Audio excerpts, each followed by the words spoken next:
Hello दोस्तों, सूर्य study point में आपका स्वागत है। दोस्तों, हम जीएस के टॉपिक पर डिस्कस कर रहे थे। अभी तक हम दोस्तों राष्ट्रपति, प्रेसिडेंट, उपराष्ट्रपति, वाइस प्रेसिडेंट और सर्वोच्च न्यायालय पर लेक्चर बना चुके थे। तो दोस्तों, आज हम उच्च न्यायालय, हाई कोर्ट जिसे हम कहते हैं इंग्लिश में, पर लेक्चर बना रहे हैं। तो दोस्तों, बहुत ही आसान लैंग्वेज में आज हम हाई कोर्ट को पढ़ेंगे।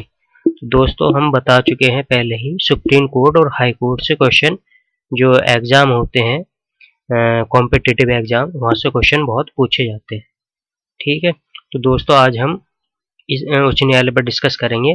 तो आइए अब डिस्कस करते हैं। तो दोस्तों, जिसने अभी तक हमारा जो चैनल सब्सक्राइब नहीं करा है वो सब्सक्राइब कर सकते हैं। उससे आपको जो है हमारी लेटेस्ट वीडियो मिलती रहेगी। और जीएस के जो एग्जाम है, चाहे एसएससी हो, यूपीएससी हो, स्टेट पीएससी हो, बैंक एग्जाम हो, तो सब में जो है ये आपके लिए फायदेमंद होगा। तो दोस्तों आइए शुरू करते हैं हाई कोर्ट के बारे में। तो दोस्तों, संविधान के जो अनुच्छेद 214 है, आर्टिकल 214, इसमें बताया गया है कि प्रत्येक राज्य के लिए प्रत्येक राज्य का ध्यान रखना है के लिए एक उच्च न्यायालय होगा। मतलब ये कहा गया है संविधान के अनुच्छेद 214 के तहत कि हर एक राज्य के लिए एक न्यायालय होगा। लेकिन अगर संसद चाहे तो विधि द्वारा दो या दो से अधिक राज्यों के लिए, या दो या दो से अधिक राज्यों और साथ में संघ राज्य क्षेत्र के लिए एक ही उच्च न्यायालय स्थापित कर सकते हैं। तो दोस्तों, ये एक्सेप्शन दे रखा है अनुच्छेद 214 का, जिसे हम अभी नेक्स्ट जो स्लाइड आएगी उसमें पढ़ेंगे। तो यहाँ आर्टिकल में बता रखा है कि प्रत्येक राज्य के लिए एक उच्च न्यायालय होगा, मगर ऐसा नहीं है कि प्रत्येक राज्य के लिए एक ही उच्च न्यायालय हो। संसद चाहे तो विधि बना सकती है कि दो या दो से अधिक राज्यों के लिए एक न्यायालय बना दे, या दो या दो से अधिक राज्य और संघ राज्य क्षेत्र जो यूनियन टेरिटरी होती है, जैसे दिल्ली हो गया है, पांडिचेरी हो गया है, उनके लिए भी जो है एक न्यायालय बना सकती है। तो दोस्तों, इसके बारे में यही बताया गया है कि भाई आर्टिकल 217 जो बताता है कि उच्च न्यायालयों के न्यायाधीशों की नियुक्ति से संबंधित है। यानी कि उच्च न्यायालय के न्यायाधीश की नियुक्ति कैसे होती है, जो हम आगे बताएंगे। जो प्रेसिडेंट है वो उच्च न्यायालय या सुप्रीम कोर्ट के न्यायाधीश की नियुक्ति करता है। ठीक है, तो दोस्तों जो हमने अभी प्रीवियस में पढ़ा था कि भाई आर्टिकल जो है 231 जो है आर्टिकल 214 का एक्सेप्शन है, अपवाद है। क्योंकि हमने अभी पढ़ा है कि आर्टिकल 214 बताता है कि प्रत्येक राज्य के लिए एक जो है उच्च न्यायालय होगा, मगर आर्टिकल 231 कहता है कि दो या दो से अधिक राज्यों के लिए एक समान उच्च न्यायालय का गठन किया जा सकता है। और ये शक्ति किसे दी गई है? संसद को। तो क्वेश्चन पूछा जाता है कि दो या दो से अधिक राज्यों के लिए उच्च न्यायालय का गठन की शक्ति जो है किसे दी है? प्रेसिडेंट को दी है, या पार्लियामेंट को दी है, या मुख्य न्यायाधीश को दी है? तो हम कह सकते हैं कि भाई आर्टिकल 231 के तहत दो या दो से अधिक राज्यों के लिए जो उच्च न्यायालय बनेगा, उसकी जो शक्ति है वो संसद में निहित है। ठीक है, अब आते हैं नेक्स्ट बात पर दोस्तों। तो दोस्तों, जो न्यायाधीश के लिए एलिजिबिलिटी क्राइटेरिया है, जो न्यायाधीश बनता है उच्च न्यायालय का, उसके लिए कुछ योग्यताएं निर्धारित की है। जैसे प्रेसिडेंट के लिए कुछ योग्यताएं निर्धारित की हैं, वाइस प्रेसिडेंट के लिए, सुप्रीम कोर्ट के जस्टिस के लिए जो है जो एलिजिबिलिटी क्राइटेरिया है, वैसे उच्च न्यायालय के न्यायाधीश के लिए भी योग्यता निर्धारित की गई है।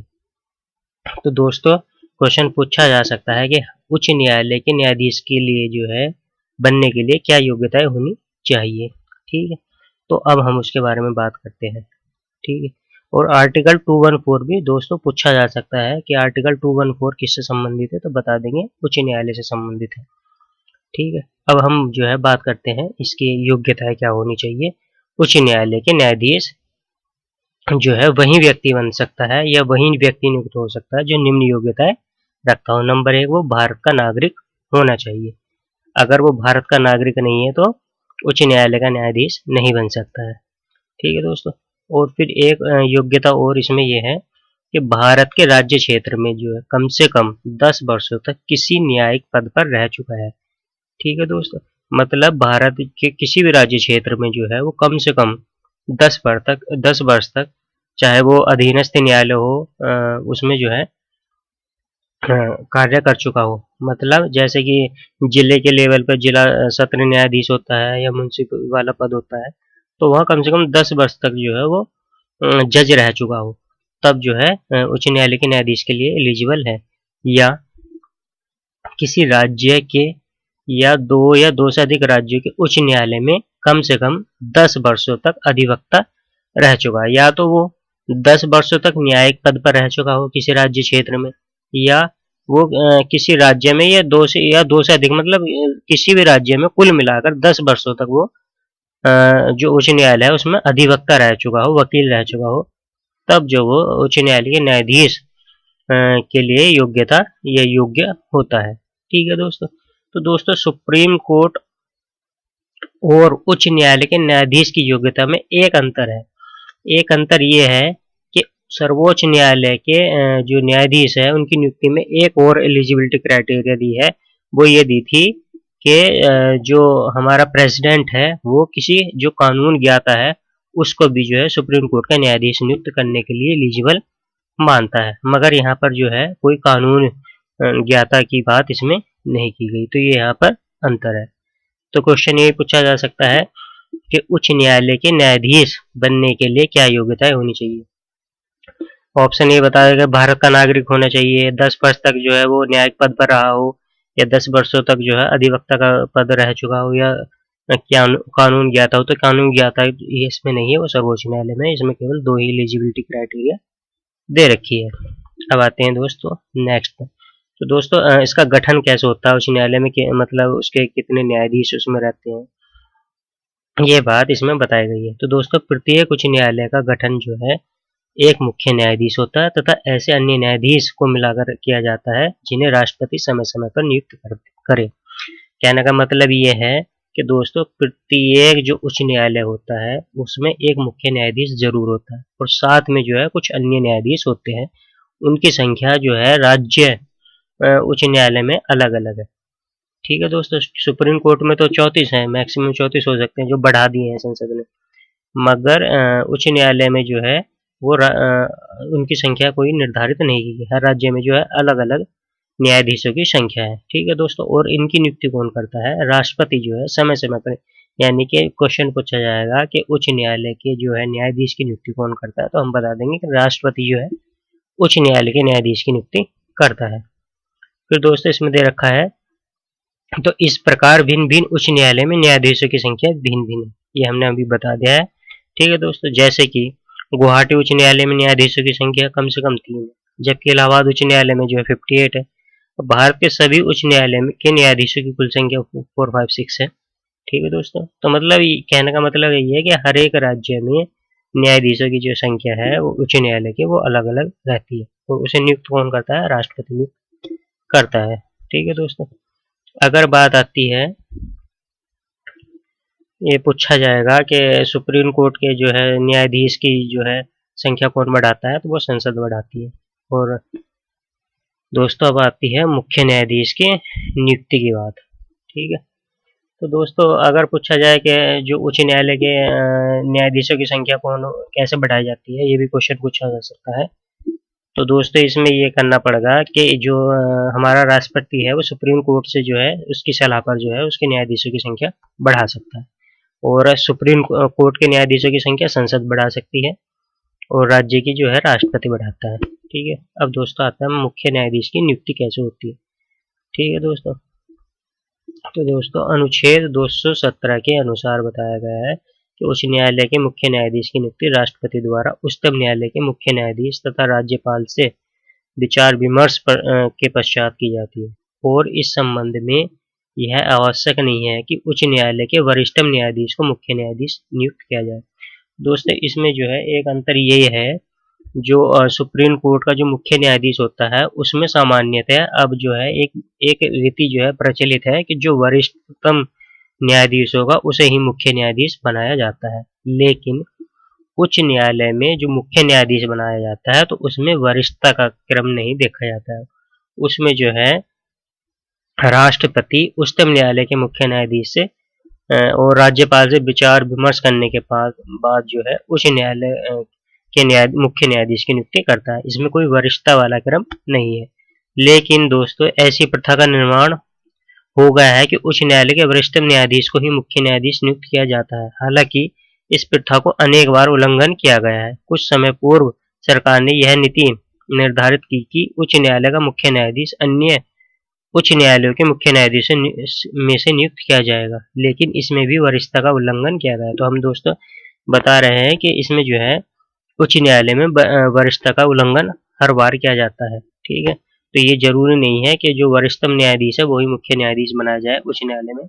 मगर दोस्तों अभी तक जो है, अगर हम सुप्रीम कोर्ट की बात करते हैं उच्च न्यायालय से अलग, तो दोस्तों जो है सुप्रीम कोर्ट में पहले वरिष्ठता के आधार पर मुख्य न्यायाधीश बनाया जाता था, मगर बाद में जो है इंदिरा गांधी की सरकार आई थी तो उसमें जो है वरिष्ठता का क्रम का जो है उसका उल्लंघन किया गया था। कई बार जो है जूनियर जज को चीफ जस्टिस बनाया गया था मुख्य न्यायाधीश, मगर उसके बाद से चीजें सुधरी हैं और अब जो है अभी तक जो वरिष्ठतम जो न्यायाधीश होता है सुप्रीम कोर्ट का वही मुख्य न्यायाधीश होता है। मगर जो राज्य के उच्च न्यायालय है उसमें शायद इसमें जो है शायद नहीं, मोस्टली जो है वरिष्ठतम न्यायाधीश जो है वो मुख्य न्यायाधीश नहीं बनाया जाता है, मतलब उनका उल्लंघन किया जाता है।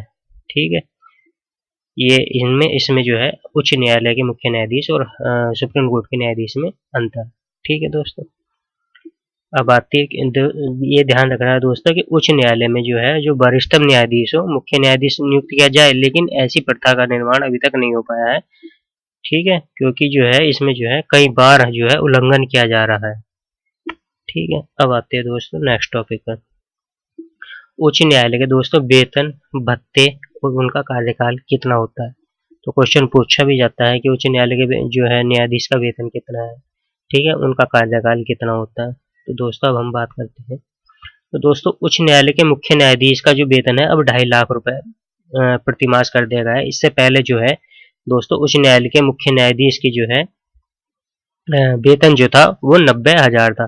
अब जो है उसे 2.5 लाख रुपए कर दिया गया है। ठीक है, और दोस्तों जो अन्य न्यायाधीश है उनका जो वेतन है वो 2,25,000 लाख रुपए है प्रतिमास। इनका जो है पहले जो था वो 80,000 था। दोस्तों इसे भी नोट कर लीजिए कि जो मुख्य न्यायाधीश है उच्च न्यायालय का जो पहला था वेतन था उसका वो 90,000 था, और जो उच्च न्यायालय के अन्य न्यायाधीश थे उनका वेतन जो था वो 80,000 रुपए था। ठीक है दोस्तों, अब बात आती है दोस्तों इनका वेतन भत्ता कहाँ से दिया जाता है। तो दोस्तों जो उच्च न्यायालय के जो है न्यायाधीश है उनकी जो पेंशन है वो भारत की संचित निधि से दी जाती है। ठीक है दोस्तों, और जो उनका वेतन और भत्ते हैं दोस्तों अंतर समझ लेना है कि उनके जो वेतन और भत्ते हैं वो राज्य की संचित निधि से जाते हैं, जो राज्य की जो कोष होता है वहां से निकलता है। ठीक है, उनका वेतन भत्ता। और दोस्तों जो उनकी पेंशन जो है वो संघ की जो है संचित निधि से जाता है। क्वेश्चन पूछा ही जाता है बहुत बार कि जो हाई कोर्ट के जो न्यायाधीश है उनकी पेंशन जो है भारत की संचित निधि से जाती है, राज्य की संचित निधि से जाती है। तो उनकी पेंशन जो है संघ की जो या केंद्र सरकार की संचित निधि से जाती है, और वेतन भत्ते जो है वो राज्य की संचित निधि से जाते हैं। ठीक है, तो दोस्तों जो इनके जो वेतन भत्ते हैं उनमें जो है राज्य का जो विधानमंडल है यानी कि राज्य की जो विधायिका है उनके वेतन भत्ते में कटौती नहीं कर सकती है। ठीक है, तो दोस्तों उनके जो है किसी भी सामान्य परिस्थिति में उनके वेतन भत्ते में कटौती नहीं की जाती है। कुछ कोई असामान्य परिस्थिति हो गई जैसे वित्तीय आपातकाल की घोषणा हो गई है तब उनके वेतन में जो है कटौती की जा सकती है, कमी की जा सकती है। ठीक है दोस्तों, तो दोस्तों हमने बताया कि सेवानिवृत्त होने के बाद, रिटायर होने के बाद उन्हें पेंशन दिया जाता है। ठीक है दोस्तों, और जो वे सेवानिवृत्त होने के पर भी जो है किसी भी न्यायालय में वकालत नहीं।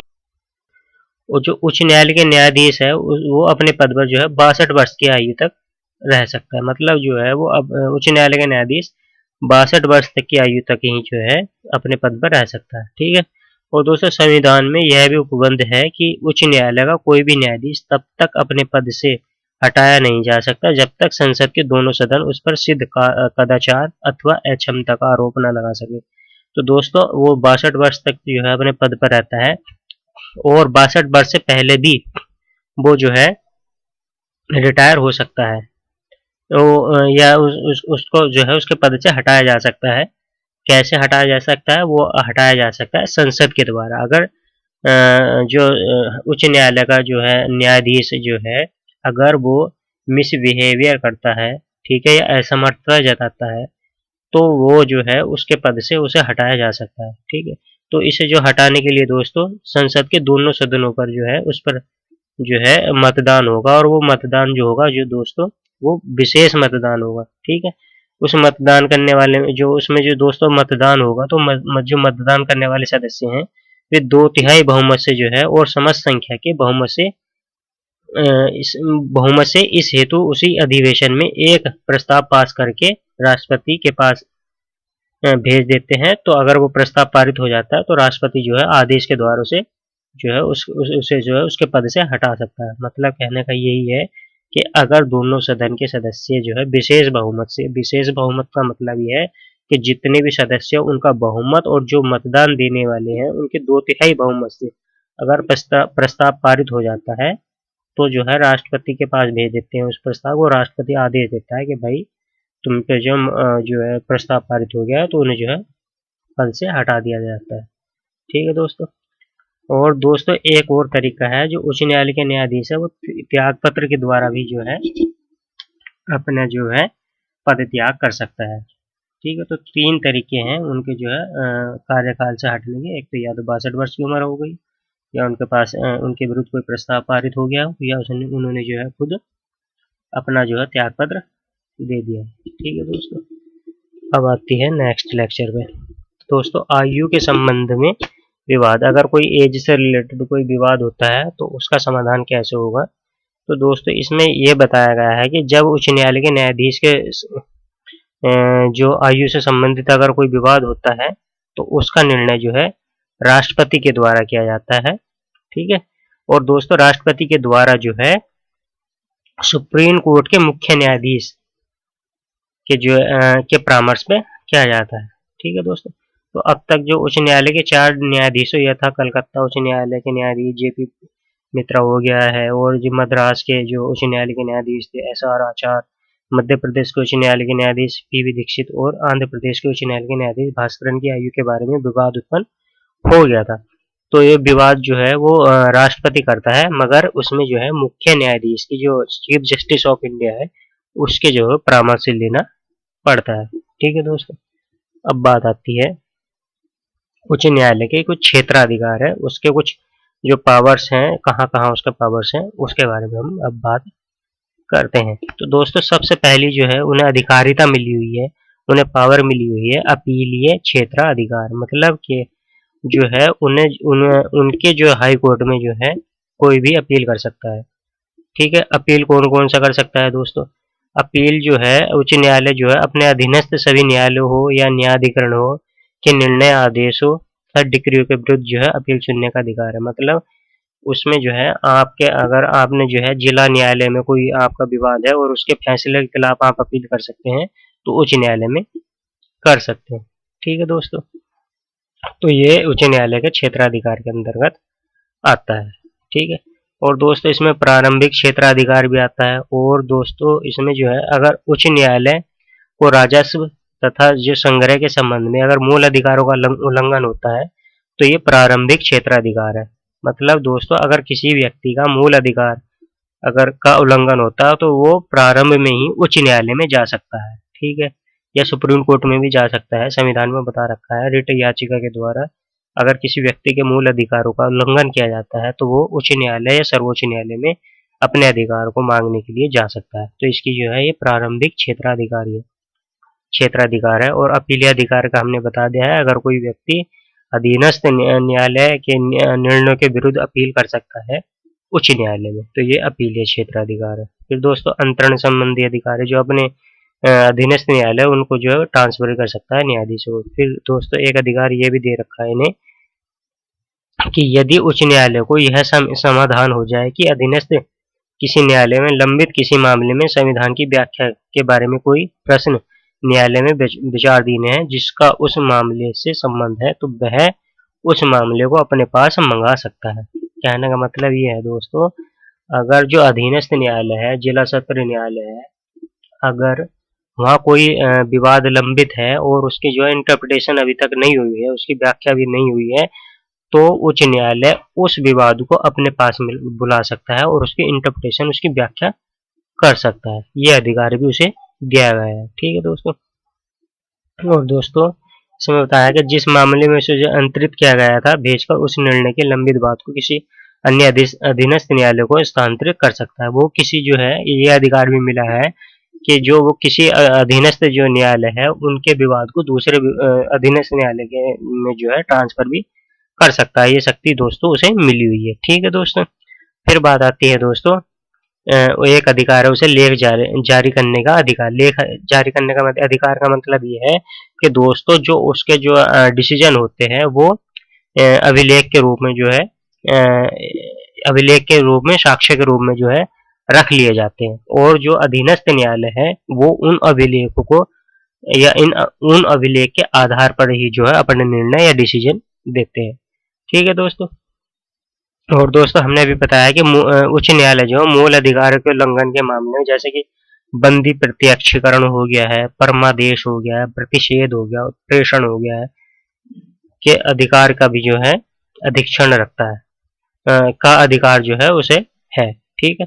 वो रिट जारी कर सकता है। कहने का मतलब है अगर आपके मूल अधिकार का उल्लंघन हो रहा है तो वही ये जो रिट दे रखी है परमादेश, प्रतिषेध, उत्प्रेषण अधिकार, अधिकार परीक्षा, तो उसके बारे में जो है वो रिट जारी कर सकता है। दोस्तों एक अधिकार उसे दे रखा है अधीक्षण का अधिकार, मतलब जो सुप्रीम है वो जो है सुप्रीम है अपने अधीनस्थ न्यायालय के। ठीक है। उनका जो अधीक्षण उसके जो है न्यायाधीशों को ट्रांसफर, पोस्टिंग और उनके जो नियम है वो उच्च न्यायालय बना सकता है। ठीक है दोस्तों। तो ये दोस्तों उच्च न्यायालय के बारे में हमने डिस्कस कर लिया है। ठीक है दोस्तों। अगर और भी डिटेल में वीडियो अगर आपको चाहिए है किसी भी टॉपिक की तो आप जो है कमेंट बॉक्स में बता सकते हैं। ठीक है दोस्तों ये जो है उच्च न्यायालय से क्वेश्चन बहुत पूछे जाते हैं और जो हमने बताए हैं इनमें से ही लगभग मोस्टली क्वेश्चन पूछे जाते हैं। तो दोस्तों अगर आप और भी टॉपिक को इसी तरह से जानना चाहते हैं तो आप जो है चैनल को सब्सक्राइब कर लीजिए और जो है हमारे लेक्चर को देखते रहिए। Thank you for watching.